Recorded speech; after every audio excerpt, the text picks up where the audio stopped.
నమస్కారం గురుగారు. శ్రీమాత్రే నమః. శ్రీ గురుభ్యో నమః. గురుగారు, అమావాస్య వచ్చింది అంటే చాలామంది భయపడుతూ ఉంటారు. అసలు తెలియని వాళ్ళ కోసం అమావాస్య అంటే ఏంటి? ఆ రోజు బ్లాక్ మ్యాజిక్స్ చేస్తూ ఉంటారు. ఆ రోజు దిష్టి తీస్తే పోతుంది అని అంటారు. అసలు దీని గురించి చెప్పండి గురుగారు, వివరించండి. నాన్న, భగవంతుడి సృష్టిలో 365 రోజులు పవిత్రమైనవే. ఉమ్, మనకి దీన్ని ఎలా చెప్పాలి అంటే 365 మంది నిత్య అధిష్టాన దేవతలు అని చెప్పి మనకుంటారు. ఉమ్, షష్ఠి పూర్తి అని చెప్పి చేస్తాం కదా. అవును గురుగారు. షష్ఠి పూర్తి చేసేటప్పుడు 365 కలశాల ఆవాహన చేస్తారు. ఉమ్, అంటే రోజులో ఉండేటువంటి ప్రతి రోజుకు ఒక దేవత. ఉమ్, కాబట్టి ఒక రోజుకు ఒక దేవత అధిష్టాన దేవతగా ఉన్నప్పుడు ప్రతిరోజు పవిత్రమైనవేగా మనకి 365 రోజులు కూడా. ఉమ్, దీంట్లో అమావాస్యకి అధిపతి ఎవరు అంటే సూర్యుడు. ఉమ్, సూర్యుడు లేకుండా మనం బ్రతకగలుగుతామా? బ్రతకలేము. వేడి లేకుండా అసలు ప్రపంచం ఉందా? లేదు. అసలు జీవాలు ఉంటాయా ఎక్కడైనా? ఏ జీవైనా బ్రతకగలుగుతుందా భూమి మీద? ఉమ్, కదా. మరి అలాంటి అమావాస్యని మనం చెడుగా తీసుకుంటున్నాం. ఇక్కడ ఏం చేస్తున్నామంటే, మనదేమో దక్షిణ భారతదేశం, ఉమ్, అటుపక్క ఉన్నది నార్త్ ఇండియా, ఉత్తర భారతదేశం. ఉమ్, మనదేమో చాంద్రమానం. ఉమ్, మనం స్వస్తి శ్రీ చాంద్రమానేనా అని రాస్తాం అవును. శుభరేఖలో రాసేటప్పుడు, ముహూర్తాలు రాసేటప్పుడు. ఉమ్, ఉత్తర భారతదేశంలో సౌరమానం ఎక్కువగా ప్రధానంగా తీసుకుంటారు. అంటే చాంద్రమానం అంటే ఏంటి? అమావాస్య నుంచి అమావాస్య వరకు నెల. మనకి నెల ఎక్కడ ప్రారంభమవుతుంది? అమావాస్య మరుసటి రోజు పాడ్యం నుంచి మరలా అమావాస్య వరకు. ఇది నెల రోజులు ఉంటుంది. మనం పౌర్ణమి మధ్యలో వస్తుంది ఉమ్, కదా. అంటే చంద్రుడు ప్రధానంగా ఉంటున్నాడు. దాన్నే చాంద్రమానం అంటాము. పౌర్ణమి ప్రధానంగా తీసుకుంటున్నాం. కానీ నార్త్ ఇండియన్స్ ఏం చేస్తారంటే, పౌర్ణమి టు పౌర్ణమి నెల ఉమ్, మధ్యలో అమావాస్య వస్తుంది వాళ్ళకి. ఉమ్, వాళ్ళది సౌరమానం కదా, సూర్యుడిని ప్రధానంగా తీసుకుంటారు. ఉమ్, అమావాస్య రోజున పండగలు చేసుకుంటారు వాళ్ళు. మరి లక్ష్మీదేవి దీపావళి అమావాస్య రోజున లక్ష్మీదేవి పూజ ఎక్కడి నుంచి వచ్చింది? మన నార్త్ ఇండియా నుంచే వచ్చింది. ఉమ్, అంటే మనందరం భారతీయులమే, అన్ని సంప్రదాయాలు మనం గౌరవించుకోవాల్సిన బాధ్యత మనకు ఉంది. కానీ ఇక్కడ ఏంటంటే, అక్కడ వాళ్ళకి అమావాస్య మంచిది, మనకి చంద్రుడు మంచిది, పౌర్ణమి మంచిది అని చెప్తున్నాం. మనకి మంచిదంది వాళ్ళకి మంచిది కాకూడదని చెప్పకూడదు, వాళ్ళకి మంచిదంది మనకు మంచిది కాకూడదని చెప్పకూడదు. దీంట్లో కూడా ఇంకోటి కూడా చెప్తానన్న, మనం శివుడికి ఏ మాసంలో పూజ చేస్తాం ఎక్కువగా? కార్తీక మాసం కదా. కార్తీక మాసంలో విపరీతమైనటువంటి అభిషేకాలు, పూజలు, హోమాలు, లక్ష బిల్వార్చనలు, రుద్రయాగాలు అవన్నీ చేస్తూ ఉంటాం. కానీ మీరు ఉత్తర భారతదేశానికి వెళ్తే శ్రావణ మాసంలో శివుడిని ఎక్కువగా పూజ చేస్తారు. శ్రావణ మాసంలో శివుణ్ణి ఎక్కువగా పూజ చేస్తారు. ఎందుకు అంటే, శ్రావణ మాస అధిపతి ఎవరు అంటే చంద్రుడు. మనకి చంద్రుడు అధిపతిగా ఉన్నటువంటి మాసం ఏదైతే ఉంటుందో శ్రావణ మాసం, వాళ్ళు అది చీకటి మాసంగా చేస్తారు. మరి కార్తీక మాసంలో మనం చేస్తాం కదా. మనం ఎందుకు చేయాలి కార్తీక మాసంలో అంటే, కార్తీక మాసానికి అధిపతి ఎవరు అంటే సూర్యుడు. సూర్యుడు మాసం ఏదైతే ఉందో దాన్ని చీకటి మాసంగా మనం శివుడికి పూజ చేస్తాం. ఎక్కడైతే చీకట్లో ఉంటామో అక్కడ శివుడు కనపడాలి, శివుడిని ఆరాధిస్తే చీకటి ఉండదు అని చెప్పి మనకి దాని పరమార్థం అన్నమాట. ఇక్కడ అమావాస్య చెడ్డది అనేటువంటిది ఎక్కడా లేదు. కాకపోతే ఇక్కడ ఉండేటువంటిది ఏంటంటే, భగవంతుడి సృష్టిలో చీకటి అంటాం కదా కదా. చెడు అంటే ఏంటి నాన్న? చీకటి. చీకటి. దీపాలు ఎందుకు పెట్టాలని చెబుతాం మనం? ఈ దీపం ఎక్కడైతే ఉంటుందో నెగిటివ్ ఎనర్జీ అక్కడ ఎక్కువగా ఉంటుంది.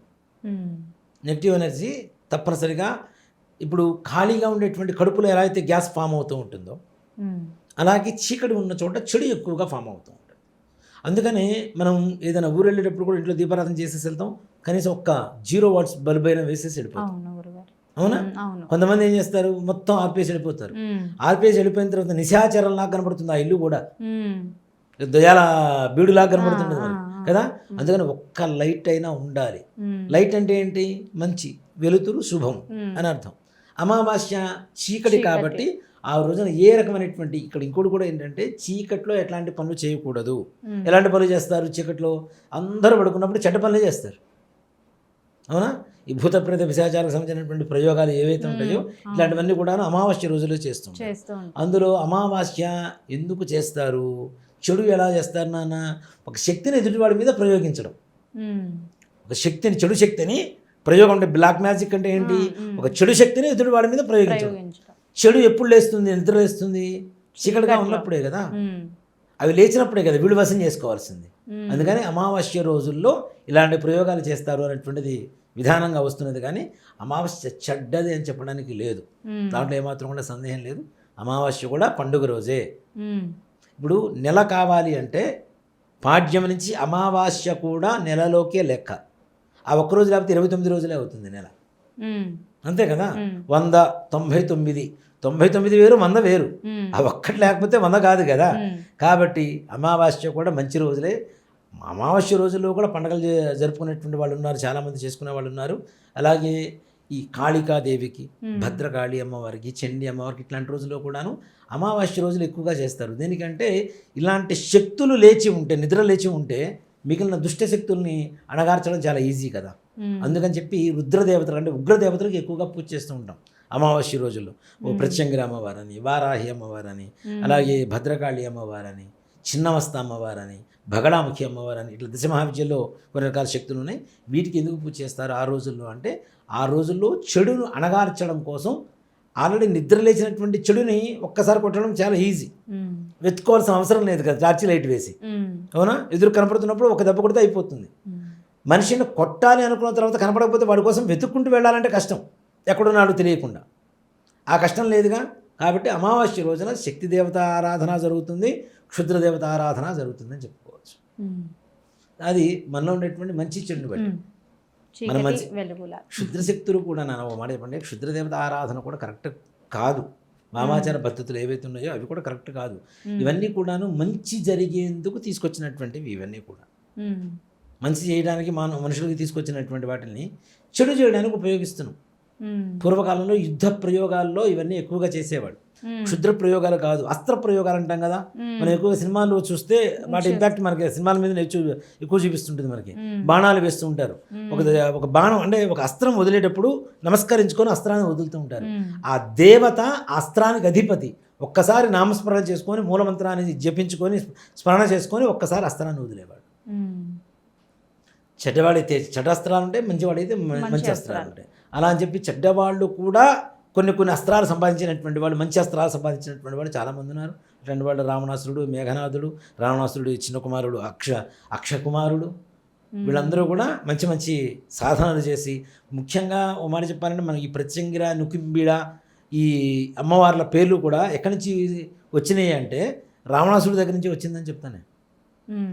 రావణాసురుడి ఈ పట్టణ దేవత అంటే లంకా పట్టణానికి గ్రామదేవత ఎవరు అంటే నికుంబిడ. ఆ నికుంబిడ ఎవరు అంటే సాక్షాత్ ప్రత్యంగిర అమ్మవారే. వాళ్ళ ఆరాధన దేవత ఎవరు అంటే నికుంబిడాదేవి. కాబట్టి నికుంబిడాదేవి అంటే ఎవరు? పరమేశ్వరే, అమ్మవారు సాక్షాత్ పరమేశ్వరి స్వరూపమే అమ్మవారు. కానీ అక్కడ ఉండేటువంటి లక్షణాన్ని, శక్తిని బట్టి ఆ శక్తి పనిచేస్తూ ఉంటుంది. ఇప్పుడు పిచ్చివాడి చేతిలో 100 రూపాయలు ఉంది నాన్న, ఏం చేస్తాడు? పారేసుకుంటాడు. అదే తాగుబోతు చేతిలో 100 రూపాయలు ఉంది, తాగి తందనాడు కింద పెడతాడు. మంచివాడి చేతిలో ఉంది, వాడు తిని 4 భోజనం పెడతాడు. అవునా? అక్కడ ఉండేటువంటి పరిస్థితిని బట్టి ఆ శక్తిని ఉపయోగించుకోవడం అనేటువంటిది వీడు చేస్తూ ఉన్నటువంటి విధానం.